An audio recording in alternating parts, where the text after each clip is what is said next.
Hello, on continue en ce qui concerne le coaching école de la vie. On a arrivé sur la formation des couples. On a donné un exemple de station d'essence. Donc, chacun doit normalement se poser les questions, les bonnes questions, pour pouvoir qu'on puisse aller sur les bonnes bases. Si vos parents sont encore vivants, il est préférable d'aller leur demander « Ah, papa, quand j'étais petit, je me portais comment? Maman, quand j'étais petite, comment je me comportais? » Et vous-même, on va vous raconter comment est-ce que ça se passe. Voilà que comment j'étais petite, je demandais toujours, j'ai toujours été curieuse. Ma nature, je suis curieuse, j'aime aller dans le fond des choses.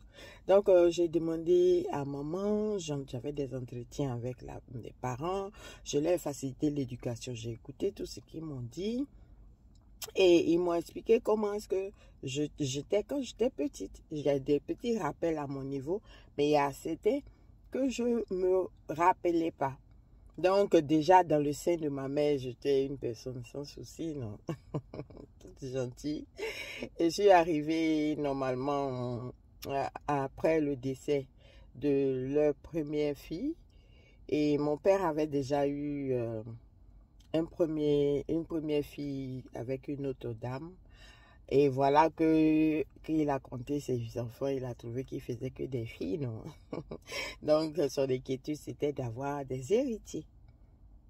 Donc, du coup, moi, je suis l'aînée du couple et j'ai reçu vraiment l'éducation qu'il fallait pour donner l'exemple. Il faut toujours donner l'exemple. Et cette éducation, je l'ai acceptée parce que je voulais, c'était mes parents, c'était des personnes, c'était mes dieux sur terre, hein. Donc, eux aussi, ils avaient déjà la crainte de Dieu.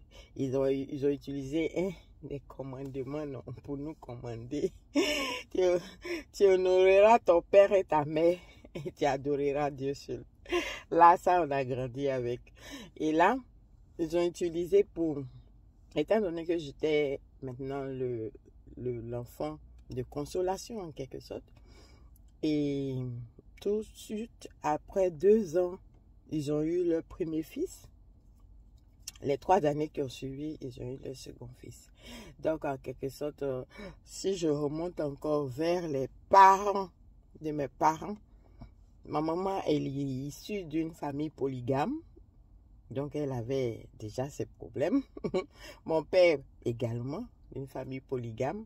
Mon grand-père paternel, lui, il était ancien combattant. C'est ce qui fait que je suis une guerrière, non?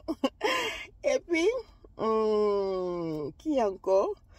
Le nom que je porte, c'est le nom de la grand-mère, d'une de mes grandes-mères qui était matrone, qui faisait accoucher les dames aujourd'hui. Voilà que je suis devenue docteur. Mon père, il était enseignant.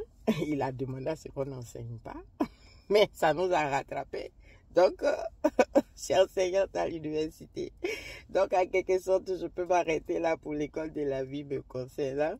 Il fallait qu'on dépose quand même quelques jalons. Il faut que chacun aille dans son enfance et puis il va voir que le petit enfant, il est toujours là, mais seulement qu'on ne l'écoute pas, non. Sur ce, bisous, portez-vous bien et on se dit bye bye.